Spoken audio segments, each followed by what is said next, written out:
안녕하세요. 수맥이 무엇인가요? 라고 물어보시는 분들이 있습니다. 그래서 수맥에 대한 궁금증을 풀어드리고 예방이라든지 인체에 어떠한 영향을 미치는지에 대해 알려드리려고 합니다. 우리나라 옛말에 새집 짓고 3년, 산소에 조상 모시고 3년이라는 말이 있습니다. 그만큼 터가 중요하다는 뜻입니다. 요즘은 세태가 많이 바뀌어 주거 형태도 다양하지만 자신이 생활하고 잠을 자는 장소, 즉 집이나 생활하는 공간에 수맥을 점검하는 것이 좋다고 봅니다.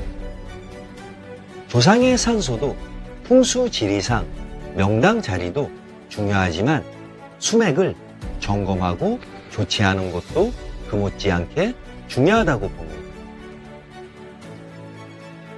수맥이 왜 발생되는지 알려드리겠습니다. 땅속 어느 곳이나 안반이 있으며 안반 속에는 사람의 혈관처럼 생수가 흐르는 곳이 많습니다. 즉, 지구 내부에는 지자기가 흐르고 있으며 지상과 같이 물이 흐르는 곳이 많습니다. 이때 물은 증발하려는 성질이 강하고 이때 지자기의 N극을 만나면 인체보다 훨씬 강한 에너지가 방출되는데 이것을 수맥파라 합니다. 그렇다면 수맥파는 지하 안반에서 과연 어디까지 영향을 주느냐 하면 대기압이 있는 곳, 즉 공기가 있는 곳까지 영향을 준다고 보면 됩니다. 수맥에 대한 연구는 수맥 선진국인 독일, 프랑스, 오스트리아, 영국, 미국 등에서는 발표된 것이 많으며 우리나라에서는 현재 선정하셨지만 천주교 임응승 신부님께서 최초로 프랑스 선교사에게 배워 많은 업적을 남기셨습니다. 현재에도 그분의 영향으로 활동하는 분들이 많이 있습니다.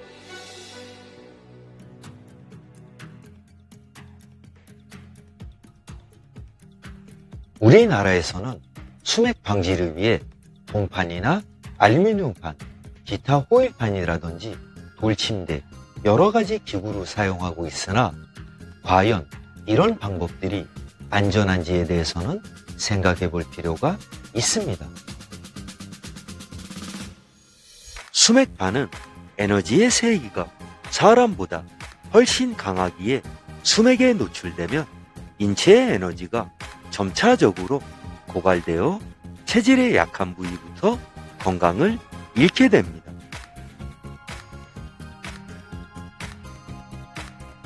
예를 들어 담배를 피우는 사람이 폐가 강하면 80, 90세까지 담배를 피워도 폐에 아무런 문제 없고 폐가 약한 사람은 2, 3년만 담배를 피워도 폐에 무리가 오는 현상이 생기므로 사람의 체질의 약한 부위부터 손상이 온다고 보면 됩니다.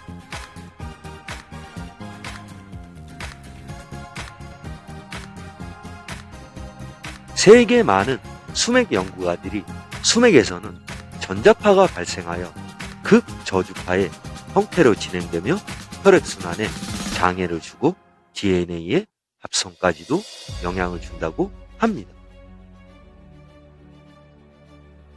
동식물의 성장 발육에도 피해를 줄 뿐 아니라 건물이나 아스팔트 등에 균열이 생기게 하며 공장 기계 등에도 고장을 유발하여 불량률을 높이고 요소에도 균열로 인한 침수 피해를 가져오거나 산사태의 원인이 되기도 합니다.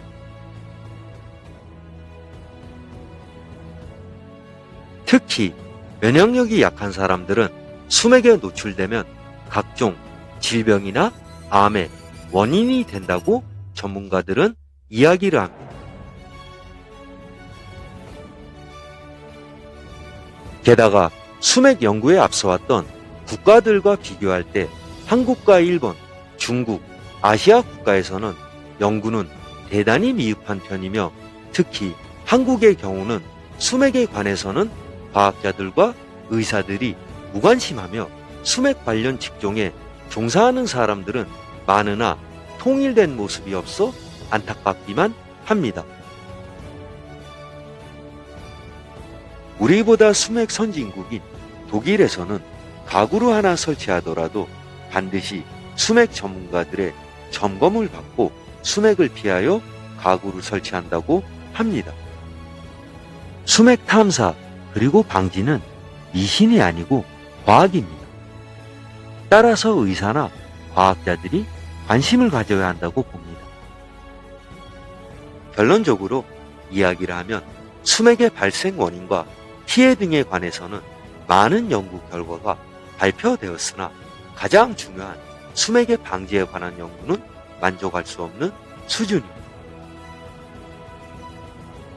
현재 단연간 수맥과 질병의 연관성을 연구하고 수맥으로 인해서 발생되는 질병을 치료하시는 전영호 원장님께서는 영상을 보시고 원하시는 분들에 한해서 무료로 거주 공간 혹은 직장이나 요소 등의 수맥을 원격으로 확인해 드리고 있습니다. 수맥 관련 궁금한 점이 있으신 분들은 아래 연락처로 문자를 남겨주시거나 연락 주시기를 바랍니다.